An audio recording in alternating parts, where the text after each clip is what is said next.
Muchas gracias, señora presidenta. Le Royaume du Maroc, qui partage les valeurs qui nous unissent au sein de cette organisation, réaffirme que cette convention ne peut en aucun cas faire l'objet d'exploitation ou d'instrumentalisation politique, comme le stipule l'acte constitutif de notre organisation. Si le patrimoine culturel immatériel œuvre au rapprochement des peuples, sa sauvegarde et sa promotion sont plus qu'essentielles pour préserver la souveraineté et l'intégrité culturelle de nos nations et la spécificité identitaire de nos communautés. L'esprit de compromis et de sagesse dont a toujours fait preuve le Royaume du Maroc ne peuvent laisser place à des manœuvres d'appropriation culturelle que rejette unanimement l'ensemble des États signataires de cette convention. Je tiens à leur adresser ainsi qu'aux membres du secrétariat mes plus sincères remerciements pour leurs efforts et leur interaction constructive avec la contestation introduite par le Maroc il y a déjà plusieurs mois pour l'utilisation de photos et d'une séquence vidéo concernant un élément du patrimoine immatériel du Royaume du Maroc.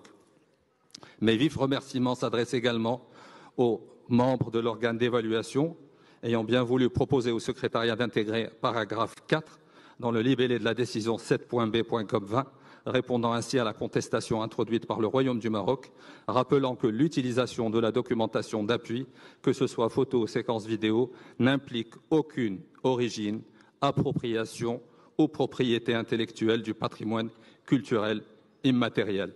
Étant conscient de l'impératif de neutralité que nous imposent les critères objectifs des directives opérationnelles, le Royaume du Maroc demeure convaincu de la place particulière que revêt l'histoire et la genèse des savoir-faire et leur préservation si importante pour nos communautés. Je cite en particulier l'exemple du caftan emblématique Nta de la ville de Fès, avec ses multiples broderies animalières et florales, dont la photo a été introduite de manière un peu inexpliquée dans le dossier de l'État soumissionnaire et en déconnexion avec l'élément présenté pour inscription.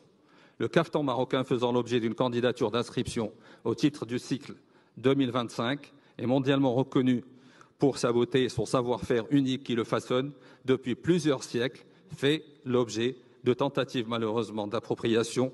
On ne peut prendre des libertés avec des réalités patrimoniales factuelles, sachant que, contrairement à ce que croient certains, l'enjeu de la propriété ne relève pas de l'UNESCO, mais d'autres organisations internationales. Pour conclure, Madame la Présidente, je souhaite renouveler mes plus sincères gratitudes pour les efforts positifs déployés par l'ensemble des États membres, le secrétariat et l'organe d'évaluation afin de faire prévaloir l'esprit d'unité, de respect et de préservation des valeurs communes qui nous unissent. Merci encore une fois, Madame la Présidente, de m'avoir donné la parole. Merci. Merci de votre attention. Pour rester informé des dernières nouvelles et analyser, n'oubliez pas de vous abonner à notre chaîne Info Flash.